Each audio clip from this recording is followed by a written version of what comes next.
ചൂരൽമലയിൽ നിന്നുള്ള തത്സമയ ദൃശ്യങ്ങളാണ് വലതുവശത്ത് കാണുന്നത്. ബെയിലി പാലം പൂർത്തിയായി വരുന്നു. ഇടതുവശത്ത് മുഖ്യമന്ത്രി പുറപ്പെടാൻ തയ്യാറായി നിൽക്കുന്ന ഹെലികോപ്റ്ററിന്റെ ദൃശ്യങ്ങളാണ്. അദ്ദേഹം കോഴിക്കോട്ട് നിന്ന് വയനാട്ടിലേക്ക് പോവുകയാണ്. അദ്ദേഹം നേരത്തെ അറിയിച്ചതനുസരിച്ച് ആണ് എങ്കിൽ മേജർ ജനറൽ ഇന്ദ്രബാലൻ കോഴിക്കോട്ട് എത്തിയിട്ടുണ്ട്. ഉടനെ വയനാട്ടിലേക്ക് തിരിക്കുമെന്ന വിവരം കൂടി മുഖ്യമന്ത്രിയുടെ ഓഫീസ് പങ്കുവയ്ക്കുന്നുണ്ട്.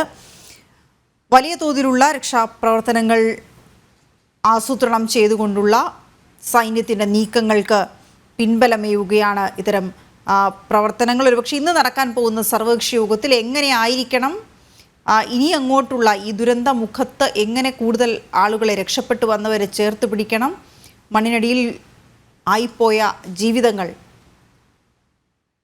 ആ ജീവിതങ്ങൾ ഇനി എങ്ങനെ ഈ ചൂരൽമല, മുണ്ടക്കൈ, അട്ടമല പ്രദേശങ്ങളിൽ ഉള്ള ആവാസ കേന്ദ്രങ്ങൾ, ജീവിതങ്ങളും എങ്ങനെ തിരിച്ചു പിടിക്കണം തുടങ്ങിയ ഒട്ടനവധി കാര്യങ്ങൾ ഈ സർവകക്ഷി യോഗത്തിൽ വരേണ്ടതുണ്ട് എന്ന് മാത്രമല്ല, ഇനി വരാൻ പോകുന്ന കാലാവസ്ഥാ മുന്നറിയിപ്പുകളെ അവഗണിക്കാതെ സാധാരണ മഴയെന്നോ അല്ലെങ്കിൽ ഒരുപക്ഷെ റെഡ് അലേർട്ട് എന്ന് കാണുമ്പോൾ ഒരു വലിയ മഴയെന്നോ കരുതുന്നതിനപ്പുറം ഇത്തരം പ്രകൃതി ദുരന്തങ്ങൾ സംഭവിക്കാനുള്ള സാധ്യതകൾ കൂടി കേരളത്തിൻ്റെ ഏതൊക്കെ ഭാഗങ്ങളിലുണ്ട് എന്ന് തിരിച്ചറിയുകയും വേണ്ട മുൻകരുതലുകൾ എടുക്കുകയും ജനങ്ങളെ മാറ്റിപ്പാർപ്പിക്കുകയും ചെയ്യണമെന്ന വലിയ ദൗത്യമാണ് ഒരുപക്ഷെ കേരള സർക്കാർ ഏറ്റെടുക്കേണ്ടത്. അത് മുന്നിൽ ഇങ്ങനെ ഇരിക്കുകയും ചെയ്യുന്നു. ആളുകൾ സ്വമേധയാ ഒഴിഞ്ഞു പോകണമെന്ന് പറഞ്ഞാൽ എങ്ങോട്ട് പോകണമെന്നറിയാതെ നിൽക്കുന്ന ഒട്ടനവധി ആളുകൾ കൂടി ഉണ്ടാകും.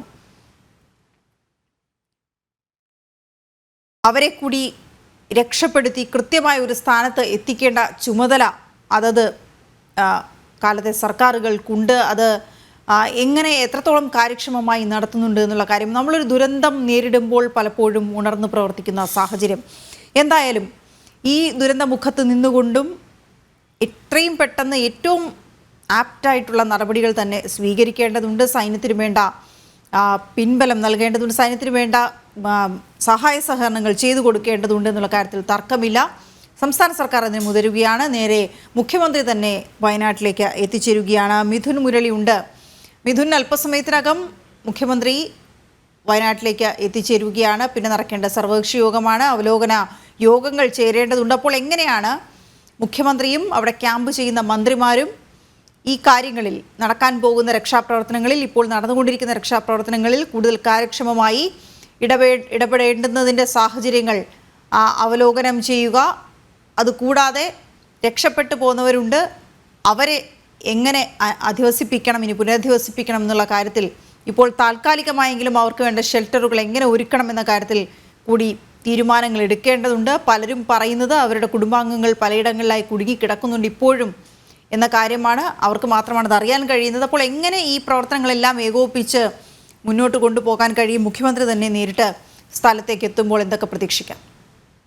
വീണ, കോഴിക്കോട്ട് നിന്ന് മുഖ്യമന്ത്രി വയനാട്ടിലേക്ക് പുറപ്പെട്ടിട്ടുണ്ടെന്നാണ് മനസ്സിലാക്കുന്നത്. രാവിലെ 10:00 ഒരു അവലോകന യോഗം കളക്ടറേറ്റിൽ ചേരുന്നുണ്ട്. അതിനുശേഷമാണ് 11:30 ജില്ലയിൽ ക്യാമ്പ് ചെയ്യുന്ന മന്ത്രിമാർ, മറ്റ് ബന്ധപ്പെട്ട ഉദ്യോഗസ്ഥ വൃന്ദം, ഒപ്പം മറ്റ് ആളുകളുമൊക്കെയായി ബന്ധപ്പെട്ട് എല്ലാ രാഷ്ട്രീയ പാർട്ടിയിലെയും ആളുകളും പ്രതിനിധികളും അടങ്ങുന്ന ഒരു സർവകക്ഷി യോഗം 11:30 ചേരുക. പ്രധാനമായും ഇപ്പോൾ രക്ഷാദൗത്യം പുരോഗമിച്ചുകൊണ്ടിരിക്കുന്ന രീതി അത് വളരെ നല്ല രീതിയിൽ തന്നെ പുരോഗമിച്ചുകൊണ്ടിരിക്കുന്നു. കേന്ദ്ര സർക്കാരിന്റെ സഹായം എല്ലാ തരത്തിലും ലഭിക്കുന്നുണ്ട്. സൈന്യത്തിന്റെയും മറ്റേ NDRFന്റെയും നാട്ടുകാരുടെയും സന്നദ്ധ സംഘടനകളുടെയും എല്ലാം നേതൃത്വത്തിൽ വളരെ വിപുലമായ രീതിയിലായിരുന്നു കഴിഞ്ഞ മണിക്കൂറുകളിലെല്ലാം രക്ഷാപ്രവർത്തനം പുരോഗമിച്ചുകൊണ്ടിരുന്നത്. ഇനി ബെയിലി പാലത്തിന്റെ നിർമ്മാണം വരും മണിക്കൂറുകളിൽ പൂർത്തിയാകുന്നതോടുകൂടി കൃത്യമായ വേഗത്തിലുള്ള രക്ഷാ ദൗത്യങ്ങളായിരിക്കും മുന്നോട്ട് പോവുക.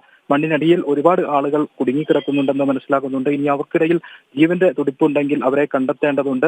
മണ്ണിനടിയിൽ കുടുങ്ങിക്കിടക്കുന്ന ആളുകളെ സംബന്ധിച്ച് കാണാതായ ആളുകളുടെ വലിയൊരു സംഖ്യ പറയുന്നുണ്ട്. അപ്പോൾ അങ്ങനെയുള്ള ആളുകളെ കണ്ടെത്തുന്നതിനും ഈ ആരൊക്കെയാണ് പോയി കാണാതായിരിക്കുന്നതെന്ന് സംബന്ധിച്ചിട്ടുള്ള കൃത്യമായ വിവരങ്ങൾ കണ്ടെത്തേണ്ടതുണ്ട്. ഇങ്ങനെയുള്ള കാര്യങ്ങളൊക്കെ സംബന്ധിച്ചിട്ടുള്ള ഒരു കണക്ക്, ഔദ്യോഗികമായ വിവരങ്ങൾ തേടുന്നതിനുള്ള ഒരു ശ്രമമായിരിക്കും രാവിലെ നടക്കുന്ന അവലോകന യോഗത്തിൽ ഉണ്ടാവുക എന്നാണ് നിലവിൽ മനസ്സിലാക്കാൻ കഴിയുന്നത്. കാരണം കഴിഞ്ഞ ദിവസങ്ങളിലെല്ലാം ഇവിടെ താമസിക്കുന്ന ആളുകളെ സംബന്ധിച്ചിട്ടുള്ള കൃത്യമായ വിവരങ്ങളൊക്കെ ലഭ്യമാക്കാതിരുന്നത് ഈ രക്ഷാപ്രവർത്തന ദൗത്യത്തെയെല്ലാം ഒരു വിലങ്ങുതടിയായി അല്ലെങ്കിൽ അതിന് പ്രതിബന്ധം സൃഷ്ടിക്കുന്ന ഒരു കാര്യമായി നിൽക്കുന്ന സാഹചര്യം ഉണ്ടായിരുന്നു. കാരണം റവന്യൂ വകുപ്പിൽ നിന്നോ മറ്റ് ബന്ധപ്പെട്ട വിഭാഗങ്ങളിൽ നിന്നോ ഒന്നും തന്നെ ഈ ഭാഗങ്ങളിൽ താമസിച്ചിരുന്ന വീടുകളിലുള്ള ആളുകളുടെ ബന്ധപ്പെട്ട വിവരങ്ങൾ, മേൽവിലാസം, പേര്, ഡീറ്റെയിൽസ് അടക്കമുള്ള വിവരങ്ങൾ കൃത്യമായി ലഭിക്കാത്ത ഒരു സാഹചര്യം ഉണ്ടായിരുന്നു. 300ഓളം വീടുകളിൽ 30 വീടുകൾ മാത്രം അവശേഷിക്കുമ്പോൾ ബാക്കിയുള്ള ആളുകളെല്ലാം എങ്ങോട്ട് പോയി കാണാതെ ആയിരിക്കുന്ന ആളുകളുടെ കൃത്യമായ വിവരങ്ങൾ, പേര്, മേൽവിലാസം അടക്കമുള്ള വിവരങ്ങളെല്ലാം ലഭ്യമാക്കിക്കൊണ്ട് ഉള്ള ഒരു രക്ഷാപ്രവർത്തനം അല്ലെങ്കിൽ ഒരു രക്ഷാദൗത്യമാണ് ഇനി വരും മണിക്കൂറുകളിൽ വേണ്ടത്. കാരണം ബേലിപ്പാലത്തിന്റെ നിർമ്മാണം പൂർത്തിയായി കഴിഞ്ഞാൽ പിന്നെ വളരെ വേഗത്തിലുള്ള യന്ത്ര സാമഗ്രികൾ ഉപയോഗിച്ചുകൊണ്ടുള്ള JCB അടക്കമുള്ള കാര്യങ്ങൾ ഉപയോഗിച്ചുകൊണ്ടുള്ള ഒരു രക്ഷാപ്രവർത്തനമായിരിക്കും നടക്കുക. അപ്പോൾ ഈ മണ്ണിനടിയിൽ കുടുങ്ങിക്കിടക്കുന്ന ആളുകളെ എല്ലാം കണ്ടെത്തുമ്പോൾ ആരൊക്കെ കണ്ടെത്തി, ആരൊക്കെയാണ് ഇനി കണ്ടെത്താനുള്ളത്, എത്ര ആളുകളുടെ വിവരങ്ങൾ ലഭ്യമാക്കേണ്ടതുണ്ട് തുടങ്ങിയ കാര്യങ്ങളെല്ലാം കണ്ടെത്തുന്നതിനുള്ള ഒരു കാര്യം തന്നെയായിരിക്കും രാവിലെ നടക്കുന്ന അവലോകന യോഗത്തിൽ ബന്ധപ്പെട്ട വിഭാഗങ്ങളുമായി ബന്ധപ്പെട്ട് ഇവരുടെ പേര്, വിവരങ്ങൾ ശേഖരിക്കുന്നതിനുള്ള ഒരു ദൗത്യം അവിടെ നിലനിൽക്കുന്നുണ്ട്.